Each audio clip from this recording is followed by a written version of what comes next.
কয়েক ঘন্টার ব্যবধানে বিসিবির 4 পরিচালকের পদত্যাগ। বিস্তারিত জানতে ভিডিওটি সম্পূর্ণ দেখার অনুরোধ রইল।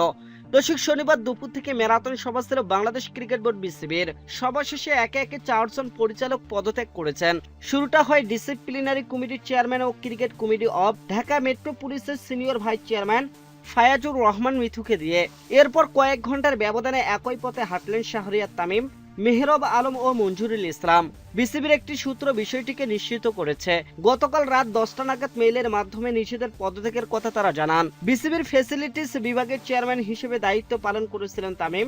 এছাড়া মেহরব সিকিউরিটি কমিটি এবং মঞ্জুরুল মেডিকেল কমিটির দায়িত্বে ছিলেন। তাদের প্রত্যেকের ওই পদত্যাগের নৈপথ্যে ব্যক্তিগত কারণ বলে উল্লেখ করেন। এর আগে বোর্ড সভাপতি থেকে বের হয়ে চিঠির মাধ্যমে ফায়াজুর মিথু জানান পদত্যাগের কথা। পদত্যাগ করা 4 জনের বিসিবির সবাই উপস্থিত ছিলেন। অবশ্য গেল কয়েক সপ্তাহ ধরে বিসিবি পরিচালক থেকে পদত্যাগের হিড়িক লেগেছে। সেই তালিকা আরো লম্বা হলো। এই 4 জনের আগে বিসিবি থেকে সরে দাঁড়ান বিসিবির লজিস্টিক অ্যান্ড প্রোটোকল কমিটির চেয়ারম্যান ইয়াসির মোহাম্মদ ফয়সাল। তিনিও ব্যক্তিগত কারণ দেখিয়েছেন। জাতীয় ক্রীড়া পরিষদ এনএসসি মনোনীত পরিচালক ছিলেন ইয়াসির। পদত্যাগের এই মিছিলের পর সব মিলে বিসিবিতে এখন পরিচালকের সংখ্যা দাঁড়ালো 18 জনে।